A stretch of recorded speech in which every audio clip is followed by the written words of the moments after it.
गिबियावनो आङो आंनि बासायगिरि फोरबो जिसुखौ हामबाय होनदों। नैथियाव नायगिरि साफ्रोमनिसिमबो आंनि अननाय सिबिनायखौ बावहरग्रोनाय थाबाय। आङो दिनै बे बोथोरखौ लानानै आरो दानि जिबायदि समयसा बेफोरखौ लानानै बाइबेला मा बुंदों आङो बेखौ लानो सानदों। बे टपिकआनो जाबाय जों माब्रै थांनानै थागोन आरो बे बोथोरा मा बोथोर बेखौ लानानै आङो बुंनो सानदों। बिदिब्ला आङो दायो जागायजेननोसै। आङो जागायजेननायनि सिगाङावनो आं बाइबेल सारि फरायनो जों माब्रै थांनानै थागोन बे बाथ्राखौ आङो फरायनो आखायाव लादों। बाइबेलाव जोङो मोननो हायो इजिकेल चैप्टार 18 नि 9 जोङो नायबा मोननो हायो। जायहा आंनि नियमफोरखौ लायो, आंनि आयेन कानुनफोरखौ जोथोनै फालियो, बेनो धोरोमिया, बियो थांनानै थागोन। बेनो फोरबो इसोरनि बुंनाय। बिदिब्ला जोङो खोनानो मोनबाय, जायहा इसोरनि नियमफोरखौ फालियो, जायहा इसोरनि थिननाय बायदि मावो, बेनो धोरोमिया आरो बेनो थांनानै थागोन होननानै जोङो गोथार बाइबेलनि गेजेरजों जों खोनाबाय। आरो जोङो लिबि पुस्तक 8:5 नायोबा मोननो हायो, आंनि नोंसोरनो होनाय नियम आरो हुदाफोरखौ मानिब्ला नोंसोरो गोथाङै थागोन। बिदिब्ला जों बाइबेलाव रोखा रोखा जों मोननो हाबाय, इसोरा गावनि होनाय नियमफोरखौ, गावनि होनाय हुदाफोरखौ फालिनायखौ जोंनिफ्राय नागिरो। जोङो बाइबेलाव मोननो हायो, इसोरा मानसिखौ सोरजिखांनायनि उनाव मानसिजों मोनसे रदाय खादोंमोन। जोङो बेखौ नायोब्ला हुदा बिजाब 29:27 नायोब्ला जोङो मोननो हायो। जेब्ला आङो सोरगो आरो पृथ्वीखौ लेंहरनानै रदाय खादों, बे रदाय खानायखौ जेब्लानो सिफायो अब्लानो आङो सम जानानै फैनाय लोगो लोगो समजों लोगोसे आं बे खैफोदखौ मानसि माहारिनि सायाव हरनाय जागोन। बे बाथ्राखौ बाइबेलाव रोखा रोखा बुंदोंमोन। दिनै इसोरा मानसि नङा गावनि गोसोखौ सोलायनो। बे इसोरा जेखौ बुंदों बेखौ मावफुंग्रा इसोर। दिनै बाइबेला बुंदों माथाइनि 24:35 बुंदों, नख्रां आरो पृथ्वीया गोमोरगोन, नाथाय आंनि बुंनाय बाथ्राफ्रा माब्लाबाबो गोमोरनाय नङा। दिनै बाइबेला स्पष्ट बुंदों। आरो जेरेमिया चैप्टार 31:37 बुंदों, सानसे बे गोजौ नख्रांनि स्कुवेर फुटखौ सुनानै दिहुननो हायोब्लाल'नो, आंनि महिमाजों सोरजिनाय बुहुमनि स्कुवेर फुटखौ सुनानै दिहुनब्लाल'नो आंनि इजराइलफोरनि सायाव समाय लानायखौ आं गाहरगोन। दिनै इसोरा माब्लाबाबो नंखाय बुङा। जोङो बिसान बिजाब 23:19 जोङो मोननो हादों। नाम्बार चैप्टार 23:19 जोङो मोननो हायो। बियो मानसि नङा जे गावनि गोसोखौ सोलायनो। बियो जेखौ बुंदों बियो बेखौ मावफुङो। बियो मानसि नङा थगायनो। इसोरा जेखौ बुङो बेखौ मावफुंग्रा इसोर। जोङो दिनै बे बोथोराव जोङो मिथिनो हादों, इसोरा दिनै गावजों सोमोन्दो नागारनाय बा गावजों रदाय खानायखौ नागारनायनि थाखाय दिनै इसोरा निस्सय रागा जोंदों। जोङो बाइबेलाव नायोबा मोननो हायो, दिनै बे बोथोरा इसोरजों रागा जोंजानाय आरो इसोरनि साजानि सम। बियो समा बारब्ला रावखौबो बियो मोखां नाया। बे इसोरा मोखां नायग्रा, गुस लाग्रा इसोर नङा। दिनै जोङो नायोब्ला मोननो हायो, हुदा बिजाब 10:17 नायोब्ला मोननो हायो, बे इसोरा मोखां नायग्रा, गुस लाग्रा इसोर नङा। बे इसोरा महान बोलोगोरा सैथो इसोर, बेयो न्यायगिरि इसोर। बियो बुंदों, जिसया 24:5 नायोब्ला जोङो मोननो हायो। आइजाया चैप्टार 24:5 आरो 17 फरायनि, पृथ्वीया गावनियाव खामिनाय मानसिफोरनि आथिंनि सिङाव सुवा जाबाय, मानोना बिसोरो हुदाफोरखौ बारसिबाय आरो आयेनफोरखौ उल्थायबाय, अरायनिबो आंजों खानाय रदायखौ सिफायबाय। बिनि जुनै पृथ्वीया सावजों जागारजागोन आरो बेयाव खामिग्राफ्रा दसि खालामजागोन होननानै बुंदों। आरो 17 बुंबावदों, अ पृथ्वीयाव गामि खानानै थानायफोर, नोंसोरनो लागै माथ्रि नांनाय हाखर आरो देवलोङा दंबावो। जायहा गिख्रंनानै खारगोन बियो हाखराव ज' खालामजागोन, आरो जायहा हाखरनिफ्राय सिखांगोन बियो दौलेङाव नांगोन, मानोना नख्रांनि खिरखिफ्रा खेवजाबाय। दिनै जों बे बाइबेल सिरियाव जोबोद गिथावथाव आरो जोबोद रोखा रोखा जों खोनाबाय। दिनै सुबुं माहारिखौ सास्ति होनो थाखाय साजा होनो थाखाय नख्रांनि खिरखिफ्रा खेवजाबाय होनदों। जों बिनिफ्राय बोरै खारग'गोन? जोङो इसोरनि नियम नितिखौ मानिनो थाखाय जोंहा जेबो गोब्राब नङामोन। बै समाव बेयाव बुंदों 21आव आङो बुहुमनि राजाफोरखौल' आं सास्ति होगोन बे नङा, आङो बुहुमनि राजाफोरखौबो आरो नख्रांनि बिरगोनफोरखौबो बे समाव आङो साजा होगोन। रावबो बै समाव राजा रायत बा धोनि गोरिब इसोरनि रागा सोंनाय समाव, इसोरनि साजानि समाव जोङो रावखौबो बियो मोखां नायनाय नङा आरो जोङो खारग'नाय नङा। जोङो खारग'नायनि राहाया जाबाय जोङो इसोरनि होनाय हुदा, इसोरनि होनाय नियमफोरखौ मानिब्ला जोङो रैखा मोनगोन। जोंनि इसोरा अनखय इसोरा जोंखौ गावनि हुदाफोरखौ, गाव होनाय नियमफोरखौ मानिनायखौ जोंखौ लुबैयो। अनजाग्रा बिदा फंबाय, बिब' बिनानाव नोंथांमोन, जोङो हुदा बिजाब 30 बालाब 11 सिरियाव जोङो नायोब्ला 13 सिरिसिमखौ जोङो मोजाङै फरायब्ला जोङो मोननो हागोन। इसोरनि नियमखौ मानिनो थाखाय जोंनो रावबो नख्राङाव गाखोनानै लायनानै होफैनाङा जे जोंनो इसोरनि नियमखौ फालिनो थाखाय नख्रांनिफ्राय सोर लायनानै होफैगोन, एबा जों इसोरनि नियमखौ फालिनो सागोर बारनानै जोंनो सोर लायनानै जोंखौ फालिहोफैनो, बिदि नङा। दिनै बाइबेला 13 सिरियाव बुंदों, दा बे हुदाफ्रा, दा बे इसोरनि आयेनफ्रा नोंसोरनि गोसोआवनो दङ, दा नोंसोरो बेखौ फालिनोल' नांगौ होननानै दिनै गोथार बाइबेला बुंदों। दिनै जोङो बेफोर इसोरनि नियमफोरखौ मानियोब्ला जोङो बेफोर गासै गिखांनायनिफ्राय जोङो खारग'गोन आरो जोङो साजानिफ्राय जोङो रैखा मोनगोन। दिनै खारग'नायनि राहाबो दङ। जोङो नायोब्ला जों मोननो हायो 2 सामुएल 24 बालाब 16निफ्राय 17 सिरियाव जोङो नायोब्ला मोननो हायो। जेब्ला बै किं डेभिडनि समाव इजराइलफोरा बेबायदि गाज्रिहै इसोरनि आयेनफोरखौ बारसिदोंमोन, इसोरजों रागा जोंजानाय हाबाखौ मावदोंमोन, बे समाव बेरसेबानिफ्राय दानसिम इसोरा गावनि खाखानाय सम बायदि रागा जोंनानै बेरसेबानिफ्राय दानसिम फुंनिफ्राय बार होनानै इजराइलनि अकल हौवा माहारिखौ, हौवाफोरखौ आन्था 17,000 सिथारग्लुंनायखौ जोङो 2 सामुएल 24 बालाबाव जोङो नायोबा मोननो हायो। 17,000 हौवाफोरखौ बै समाव बुथारदोंमोन। आरो जेब्लानो सोरगोनि आरफुआ बे 17,000 हौवाफोरखौ बेरसेबानिफ्राय दानसिम बुथारखांनायनि उनाव जेब्ला जेरुसालेमखौ आखाइ हारनो इच्छा खालामदोंमोन आरफुआ, अब्ला इसोरा बुंबाय, जाबाय, बेनो थोबाय, आंनि बे गोथार नोगोर जेरुसालेमखौ आखाइ हारनो नाङा। जों दिनै गंफा गंफा जोङो जेरुसालेम मन्दिर, जोंखौ दिनै जोङो माबायदि बेबहार खालामदों आरो जोङो इसोरा होनाय बे मोदोम, जोंनि बे मोदोमखौ जों माबायदि बाहायदों। जोङो दिनै गावखौ दिनै इसोरनि थोननाय बायदि जोङो गोथारै सिखोन साखोन इसोरनि होनाय नितिफोरजों जों गावखौ गोथारै लाखिदोंब्ला इसोरा निस्सय जोंखौ दांनो होनाय नङा। इसोरा निस्सय जोंखौ रैखा खालामगोन बे गेदेर खैफोदनिफ्राय, बे महामारिनिफ्राय, बे मोरोननिफ्राय जोङो बाइबेलाव दिनै रोखायै जों मोननो हायो। दिनै गितमाला 91 बालाबनि 2 सिरिनिफ्राय जोङो नायोब्ला नुनो हायो। बेवहाय बुंदों, बिनि नंगौआ दाहाल आरो जाथेग्रा आगजु जाबाय, बिनि जुनै नोङो हराव गिख्रं होनायखौ नङाबा सानाव बिरबायग्रा दावरा मावरा बोरलाखारफोरखौ नोङो गिनाय नङा। खोमसियाव थाबायनाय मोरोन, सानजौफुआव दावरा मावरा सिथारग्रा रगखौबो नोङो गिनाय नङा। नोंनि साखाथियाव 1,000 मानसिफ्रा सिथारजाब्लाबो, सोरगिदिं 10,000 थैब्लाबो नोंखौ मुंबो खालामनो हानाय नङा। दिनै बाइबेला स्पष्ट बुंदों, जायहा गोजौसिन इसोरनि सिङाव आश्रय लानानै थागोन, दिनै बिसोरो बेबायदि जागोन होननानै बुंदों।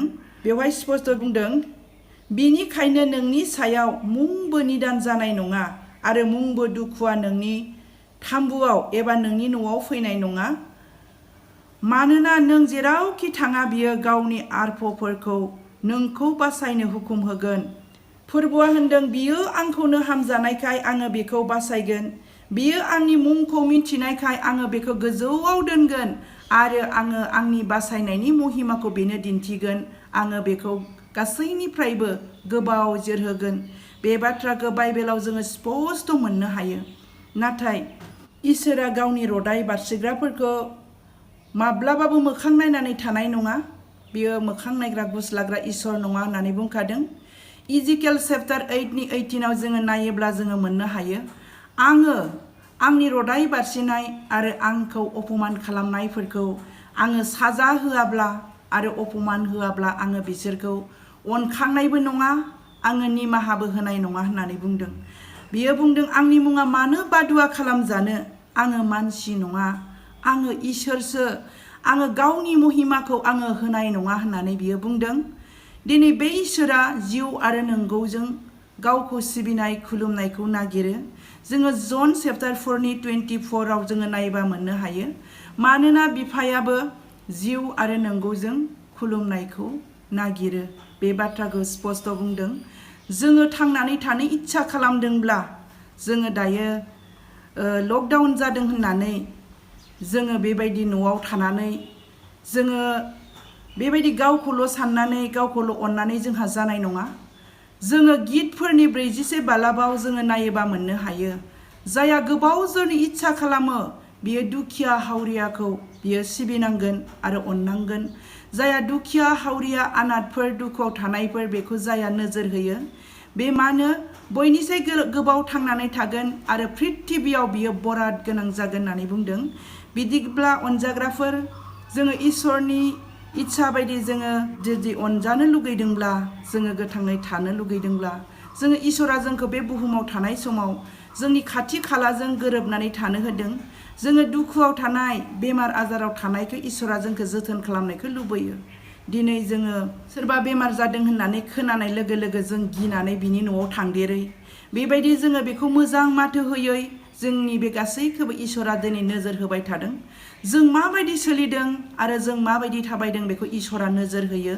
जोङो गितफोर 139आव नायोब्ला जोङो नुनो हायो, बियो जोङो बोरै थादों, जोंनि उन्दुनाय सिखांनाय जनाय जोङो बोरै थाबायो, जों माबायदि सोलियो बेखौ इसोरा जोंखौ नोजोर होयो।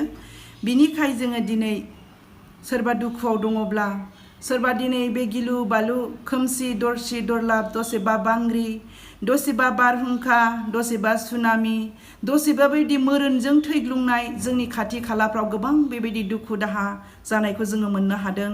गोबाङा बेबायदि थैग्लुंनाय खाथिफोराव जोङो नुनो मोनदों। नाथाय बेबायदि जोङो मिथिनो मोनदों, दिनै बै थैनाय न'खरफोरावबो गोबाङा थाङा आरो गोबाङा नायहैया। बेबायदि गावखौ अननाय, गावखौ बासायनो इच्छा खालामनानै गावनि न'आवनो गावखौ दिनै दोननाय बेबायदि जों गोबांखौ नुनो मोनदों। बाइबेला बुंदों, जायहा गावनि जिउखौ रैखा खालामनो नागिरो बियो गावनि जिउखौ खोमागोन। बेखौ बुंदों। दिनै जोङो जोंनि धोन सम्पति, जोंनि थाखा फैसा, जोंनि मान सन्मानखौ लानानै जोङो सोरगोआव थाङा।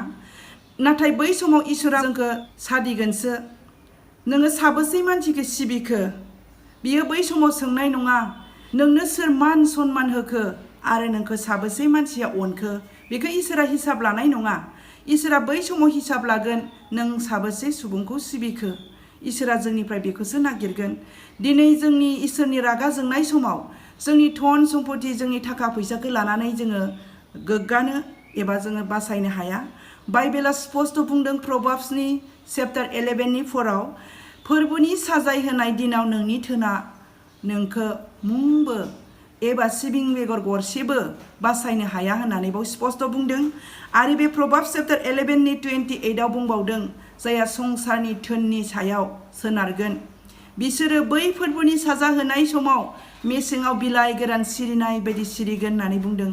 बिदिब्ला जोङो मिथिबाय, जोंनि धन सम्पति, जोंनि थाखा फैसाया जोंखौ फोरबोनि रागा जोंनाय समाव जोंखौ रैखा खालामनो हानाय नङा।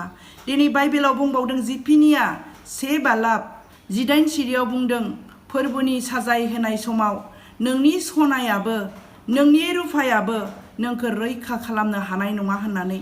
दिनै जोंनि थाखा फैसा, दिनै जोंनि सना रुफाया जुदि फोरबोनि रागा जोंनाय समाव जोंखौ सहाय होनो हायाब्ला, जोङो दिनै मिथिनानै लादो, जोङो मा मावोब्ला गोथाङै थागोन आरो माबायदि जोङो सोलियोब्ला जोङो बै गिलु बालु बेबायदि आजारनिफ्राय, मोरोननिफ्राय, थैनांगौनिफ्राय जोङो राहा मोनगोन। जोङो बिनि थाखायनो इसोरनि हामजानाय बायदि जोङो नाजानो नांगोन। जोङो बेवहाय बुंदों इजिकेल चेप्टार 18:9 बुंदों, जायहा आंनि नियमफोरखौ लायो, आंनि आयेन कानुनफोरखौ जोथोनै फालियो, बेनो धोरोमिया, बियो गोथाङै थागोन, बेनो फोरबो इसोरनि बुंनाय। जों बिदिब्ला स्पष्ट खोनाबाय इसोरनि नियम नितिखौ मानिग्राफोरानो धोरोमिया आरो बिसोरनो गोथाङै थागोन होननानै। आरो जोङो बेफोर खैफोद आरो महामारिनिफ्राय जोङो बोरै खारग'नो? जोङो बाइबेलाव नायोबा जों मोननो हायो, मल्लाखि 4:2 बुंदों, जायहा आंखो गियो बिसोरनि लागै न्यायनि सान ओंखारगोन। बे साना गांखंनिफ्राय ओंखारगोन आरो बे साननि गांखंनि रोदानि सिङाव थानानै नोंसोरो सोखाजागोन होननानै बुंदों। दिनै बेफोर खैफोदा मानो जोंनि सायाव बारे बारे फैबाय थादों? बेयो जोंनि लागै बाइबेलनि मथेबा बियो गोदान नङा। बेवहाय जे बै समाव इजराइलफोरखौ बासायनो थाखाय मुसिनि गेजेरजों दिनै फाराव राजानि आखाइनिफ्राय जेब्ला दैख'बोदोंमोन, अब्ला बै समाव इजराइलफ्रा जेसांनो अपराध मावदों, जेसांनो खैफोद फैदों, जोङो बिसान बिजाब 25 बालाबाव नायोबा जोङो मोननो हायो। बेवहाय 9 सिरियाव बुंदों, दिनै बै समाव इजराइलफोरा इसोरनि महिमाफोरखौ नुनानैबो बिसोरो बिबिसार खालामदोंमोन, बिसोरो मावनो नाङैफोरखौ मावदोंमोन, इसोरनि मानसिखौ निन्दिदोंमोन, गोबां थारना खालामदोंमोन। बे समाव बेबायदि बिबिसारजों बुंफबनाय अगेन खामानि मावनाय समाव बे इजराइलारिफ्रा बिसान बिजाब 25:9 सिरियाव नायोब्ला जोङो मोननो हायो। बेवहाय बे जिनाहारि, बे बिबिसार खामबाय थानाय बेक्तिखौ एरननि फिसौज्ला फिनिहासआ जेब्लानो थांनानै थाम्बुआव सुथारहैदोंमोन, अब्लानो मानसिनि बै समाव थैग्लुंनाया थाबथादोंमोन आरो बे समाव 25,000 सुबुङा थैखाबायमोन होननानै बाइबेलाव बुंदों। बिसान बिजाब 25 बालाबनि 10 सिरियाव नायोबा मोननो हायो। बे हाबाखौ मावनानै एरननि फिसौज्ला इलाजारनि फिसाज्ला फिनिहासआ आंनि गोसोखौ गोजोनग्लाय होबाय। बिनिखाय आङो इजराइलफोरखौ आङो गासैखौबो सिथारजोबनाय नंला। दिनै इसोरा जोंनिफ्राय बेबायदि अपराधफोरखौ फोजोबनाय आरो अपराध जिनाहारि मावनायफोरखौ गोजानाव थानायखौ जोंनिफ्राय इच्छा खालामो। इसोरा जोंखौ गोथारै जिबन जापन खालामनायखौ नागिरो। दिनै गोबां जोङो अपराध मावनानै साजा मोननाय, दिनै बै समाव सदम गमरिया नोगोरखौ गन्दक अरखिनि अखा हाहोनानै इसोरा संहार खालामदोंमोन। बे समाव इसोरा गावनि मानसि लटनि जोलैखौ बासायनाय जोङो बाइबेलाव मोननो हायो।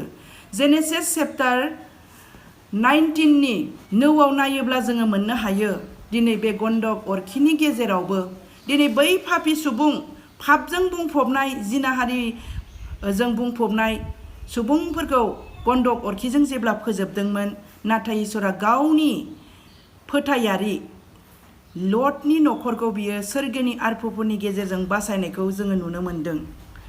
बेयाव बाइबेला स्पष्ट बुंदों, आङो प्रिथिबिखौ बेबायदि आङो सोमावगोन आरो आं नख्रांखौबो सोमावगोन, बेखौ बुंखादों। नाथाय आङो गासैखौबो फोजोबगोन बे नङा। बे समाव आंजों सायख'जानाय मानसिफोर थागोन आरो बेनिफ्रायनो आंजों हांख्रायजानाय मानसिफोरबो थागोन होननानै बेवहाय स्पष्ट बुंदों। बिनिखाय जोङो आरजजों नांनानै थानि। जोङो दिनै बुहुमा जोंनि आखाइ मुथियावनो, दिनै इउटुब चेनेलनि गेजेरजों, वाट्सएपनि गेजेरजों, फेसबुकनि गेजेरजों जोङो गोबां इसोरनि बाथ्राफोरखौ जोङो शेयार खालामलायनो हायो। दिनै बुहुमा मा जानो थांगासिनो दङ, जोङो गोबां राजा रायतफोरनि थाखाय, जोंनि हारि, जोंनि जातिफोरनि अपराध मावनायनि थाखाय जोङो बेबायदि आरज जोङो खालामनांगौ। जोङो गुरै जानांगौ, मानोना बाइबेला बुंदों, 2 इतिहास 7 बालाब 14-15 सिरियाव बुंदों, बे समाव सोरबाया गुरै जानानै गावनि अपराधफोरखौ सिमान लानानै आंनियाव आरज खालामोब्ला आङो बिसोरखौ निमाहा होगोन आरो बिसोरनि आरजखौ आङो सोरगोनिफ्राय खोनासंनानै बिसोरनि हादरखौ आङो जै जै मै मै जाहोगोन होननानै बुंदों। अब्ला जोङो मिथिबाय बे बाइबेल सिरिनि गेजेरजों इसोरा जोंनि सिमान लानायखौ नागिरो। इसोरा जोंखौ आखल फोरोंनो थाखायसो बे खैफोदखौ हरदों होननानै बाइबेलाव जोङो गोजाम रदायाव जों मोननो हायो। हुदा बिजाब 8 बालाब 2 सिरिनिफ्राय आं फरायनि। थांनाय 40 बोसोराव नोंसोरनि फोरबो इसोरा मारु गोरान फोथारबारि गेजेर गेजेर इसां गोलाव लामायाव माब्रै नोंसोरखौ दैदेनबोखो बेखौ नोंसोरनो गोसोखांदो। गावनि होनाय हुकुमफोरखौ मानिगोन ना मानिया आरो नोंसोरनि गोसोआव मा दं बेफोरखौ आनजाद लानो थाखाय बे समाव बियो गोब्राब गोब्राब बिसयफोरखौ नोंसोरनि सायाव लाबोदोंमोन आरो बियो नोंसोरखौ उखैहोदों आरो नोंसोरनि आबै आबौफोर मोनजाफेरै मान्नाखौ नोंसोरनो जाहोदों। मानसिया जानायजोंल' एबा रुटिजोंल' थांनानै थाया बेखौ मिथिहोनो थाखाय इसोरा दिनै बेफोरबायदि साजाखौ जोंनि सायाव लाबोदों होनदों, जायखौ दिनै जोंनि धन सम्पति थाखा फैसा, जायखौ जोंनि दिनै रां रुफाजों जोङो सोलोंनो आरो सोलायनो हाया। बिनि थाखायसो इसोरा जोंखौ बे साजानि गेजेरजों सोलायहोनो थाखाय दिनै बे गोब्राब गोब्राब बिसयफोरखौ लाबोदों जानांगौ। जोङो बाइबेलाव बेफोर बाथ्राफोरखौ नायोब्ला जोङो बेखौनो जोङो मिथिनो मोनो। जोङो दिनै सोलायनो जोङो इच्छा खालामनांगौ आरो जोङो बे समा बे मुगाया गावखौ इसोरनो बावनाय, गावखौ गोथां गोथार बुलि बायदि इसोरनो गथायनायनि सम। दायो जोङो साफ्रोमबो बेबायदि इसोरजों रागा जोंजागोन बा संहार जागोन नङा। बाइबेला स्पष्ट बुंदों, बेखौ गोसोआव लाखि। आं जोबनायाव बेखौनो बुङो, हाबाकुक 2:4 बुंदों, खबरा बेनो अधोरोमियाफ्रा थांनानै थानाय नङा, आन्थाय धोरोमियाफ्रा थांनानै थागोन, मानोना बिसोरहा फोरबोनियाव बिसास दङ। आं बेसेयावनो दोनथ'बाय। आङो साफ्रोमनिसिमबो आंनि अननाय आरो खुलुमनायखौ आङो जासिहरबावनाय थाबाय।